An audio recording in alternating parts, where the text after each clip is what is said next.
Welcome to the latest episode of the Avoiding Chores podcast. I'm your host, Jim Sear, and this podcast is about outdoor recreation, gadgets, stuff that occurs on avoidingchores.com, and what I've been doing to avoid chores over the last few days.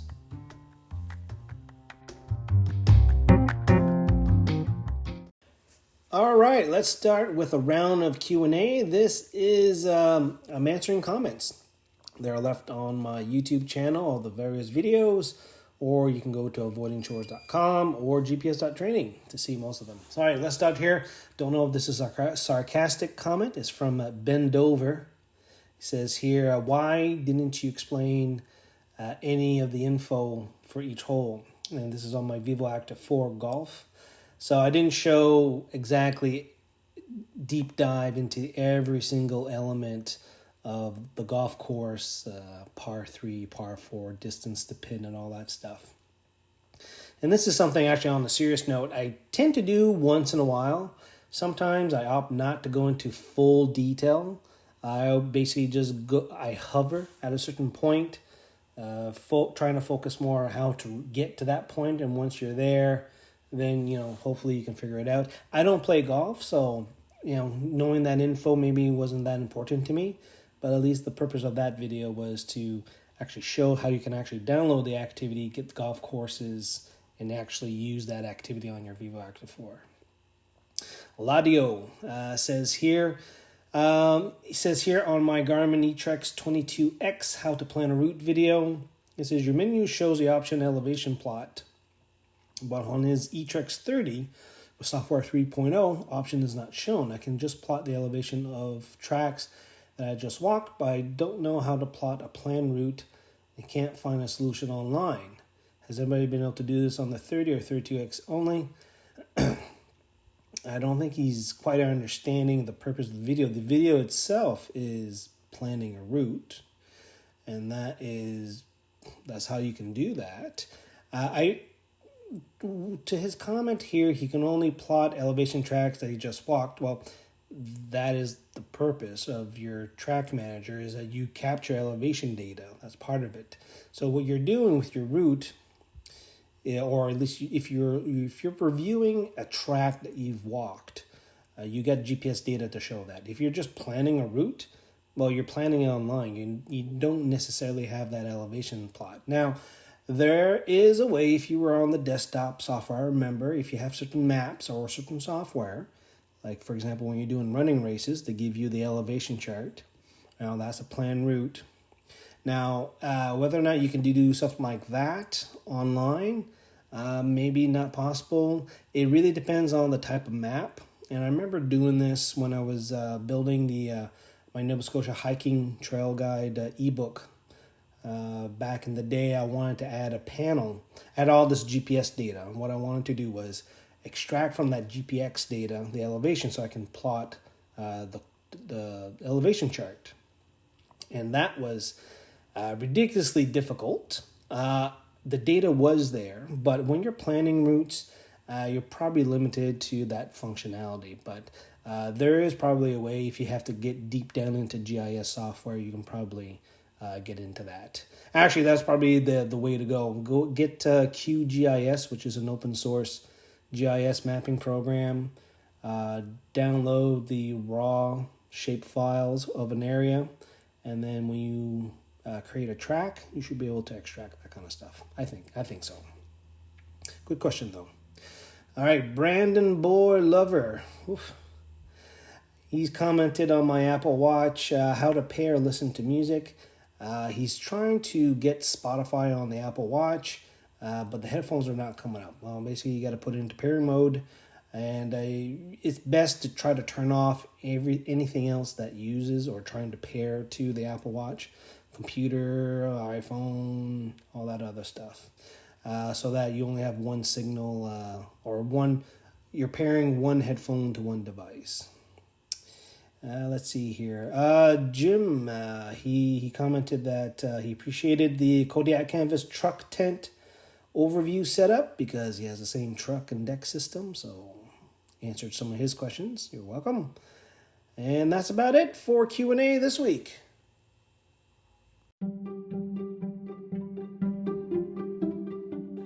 Well, might as well do an update on the COVID, on the lockdown situation. I think I mentioned a couple things last few weeks, but for us, we've been sending the little one to her after-school care or summer camp now.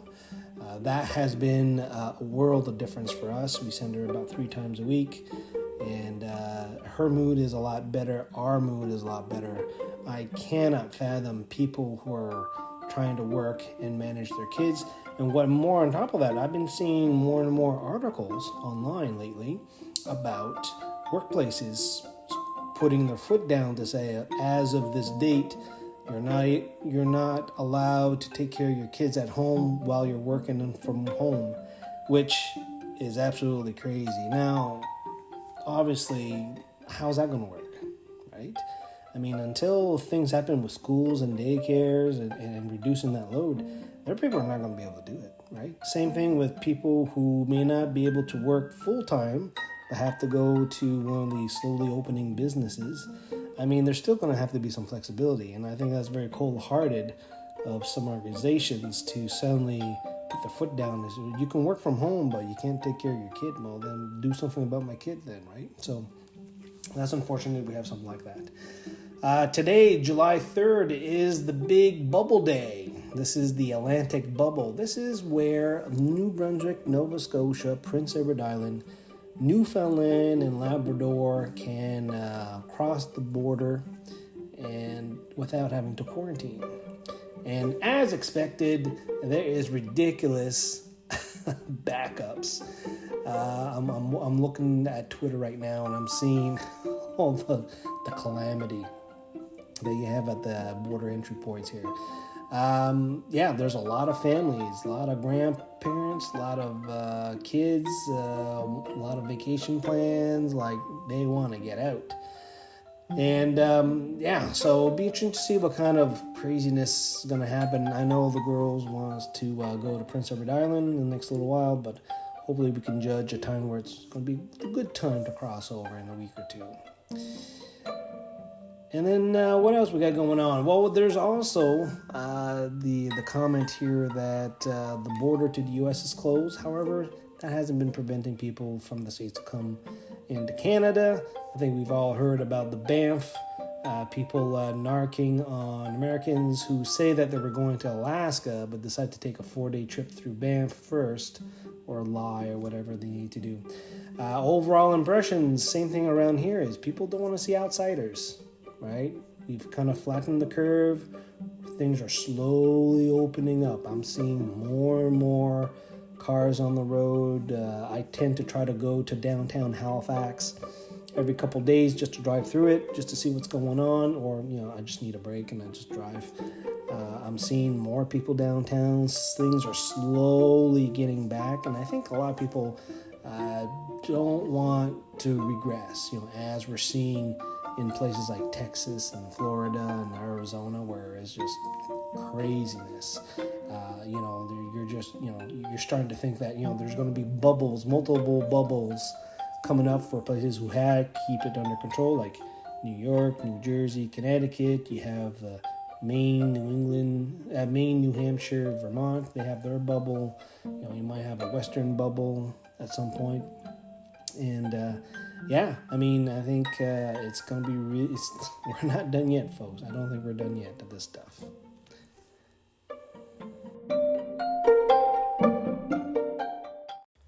Avoiding chores. I have been buying stuff for the last few months because I haven't been going anywhere. That's one thing. Also, manufacturers are producing quite some nice value propositions online, so I've been taking advantage of some stuff. And also, figured to talk about some of these purchases that I've been using for the last little while. And of course, some of these have been a few months before the lockdown, but I really been enjoying these products and quickly want to mention one of these. Today, I'm going to feature the Leatherman Free T4 multi-tool. This is part of the new Leatherman Free line. They've kind of redesigned pocket knives and plier system or multi-tools to basically work on I don't want to say magnets, but the whole philosophy here is that you can open every tool with one hand, which is very convenient. So I had picked up the T4 actually back in the fall, and I didn't get a lot of chance to use it because I was on the plane most of the time. But since I would say February, end of February, I've been using it quite often, and I'm feeling very confident about this tool, and I'm actually very, very, very, very, very happy with this tool. It comes in a bunch of different colors, actually. There's new colors available. You can get the regular silver, but they got green, blue, red on the main body. And basically, this looks like a stick of gum, a pack of juicy fruit, the small pack, cigarette kind of size, juicy fruit container. But yeah, you're looking at something around this size. You have the following tools. You got the knife. Features 1020 HC steel, which is not a bad steel. Actually, the knife is not too bad. Hard carbon stainless steel. Easily maintained. Easily maintained. I sharpen it once in a while. Can hold the edge pretty good. It has spring action scissors, which is a very useful tool that I use a lot. And I do value the Leatherman scissors. I think they're actually pretty good on most of the multi-tools I've had of Leatherman. And I've had quite a few after a while. We also have a pry tool. So when you're opening up paint can or leveraging, pulling out nails, that kind of stuff, that has worked fairly good. We have a package opener. So this is part of the pry tool. You have a little blade kind of size so you can open up your Amazon packages with that. We have an awl, so you can puncture canvas, leather, or wood to create or enlarge holes. So this is the thing that you kind of dig in and you kind of drill a hole in. We got a bottle opener, which I can attest it works just fine. We also have a wood and metal file that you can use. That I don't use quite a lot. I don't use that at all, to be quite honest with you. However, on the bottle opener, we have the Phillips screwdriver. And then on the pry tool, we have a medium screwdriver, a flathead screwdriver. And then on the awl, on the file, we have the small screwdriver. And finally, on the awl, we have the extra small screwdriver. And depending on the situation, that extra small screwdriver can fit in a Robinson, or that Canadian screw head, that square head screw can go in there when you don't have that Robinson. So I've done that, and that's been holding up pretty good. So it is pretty nice. It looks thicker, but it's pretty much the same tools that you would find on the Swiss Army knife camper, I believe. But this is a very interesting package. The belt clip, I think, is fantastic.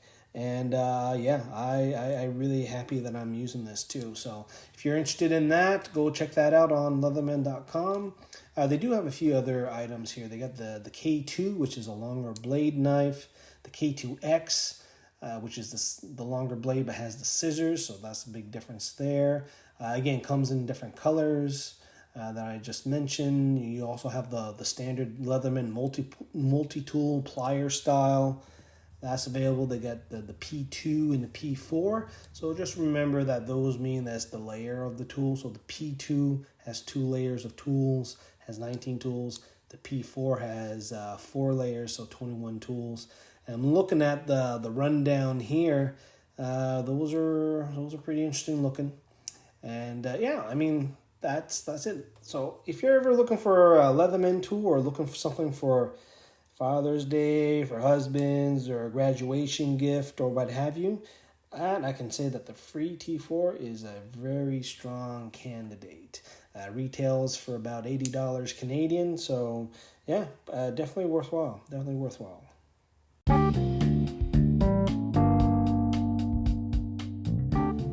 So the thing we've been doing lately during the lockdown has been building our home office again. The latest thing that we purchased was a printer. And it's so funny, we didn't have a working printer in the house for I don't know how many years now.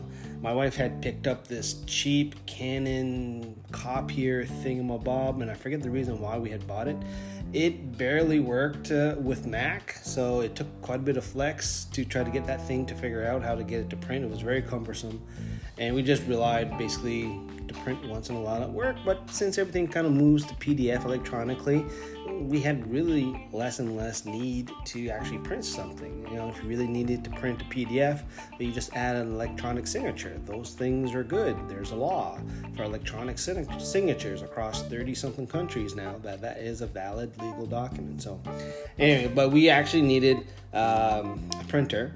And I walked out, and I had no idea what we could get at the market. I mean, the house itself, it's mostly iPads and iPhones, and there's one Mac Mini down in the basement, but we spend most of our time up here. So anyway, I picked up this Walmart. I picked up this HP DeskJet 3755, and the important thing I was looking at was an App Store icon, Wi-Fi, and basically basic print functions. Well, geez, I unpacked this thing, and this thing is the best. I love this thing.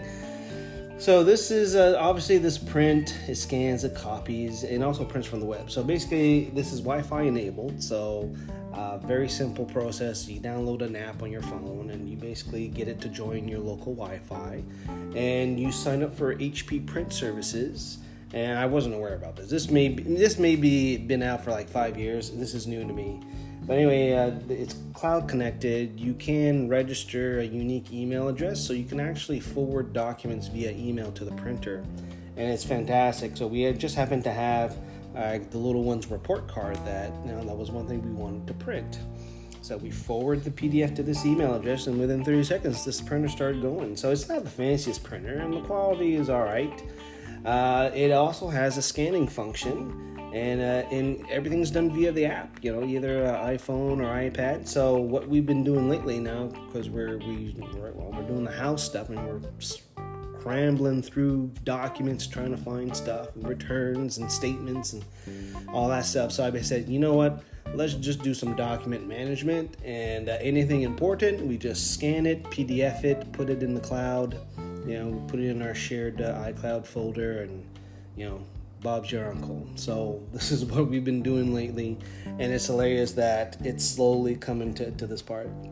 And of course, once we get settled in the new house in a few months here, we'll probably have to look at other options that we can do to build the home office right now. But anyway, that is crazy. Printers, who would have known?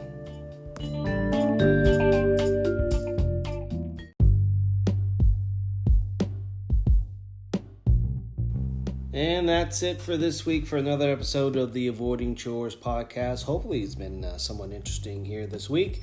If you like to send me some feedback or a comment or a question, you can actually send me a voice message. Just go to anchor.fm/avoidingchores, and there's a little leave message link there, and you can record a message, and if it's appropriate, I'll put it on the podcast, or I can just answer the question anyway. If you want to check out the latest content on avoidingchores.com, you can just open up your browsers there. YouTube-wise, there's some, I've been doing some live walks on Sunday, so live streams, usually on Sunday mornings. I usually find a nice hiking trail with good cell phone reception and kind of do a walk along, use my little Steadicam to get a pretty good picture, and the last few weeks has been pretty good. So, if you're waking up on a Sunday morning early, and I don't have much to do, well, I'm most likely streaming. Otherwise, there's some content that I've been uploading to the folks at Zolio, and you can check that out in the next couple weeks. Other than that, folks, we'll see you guys next time.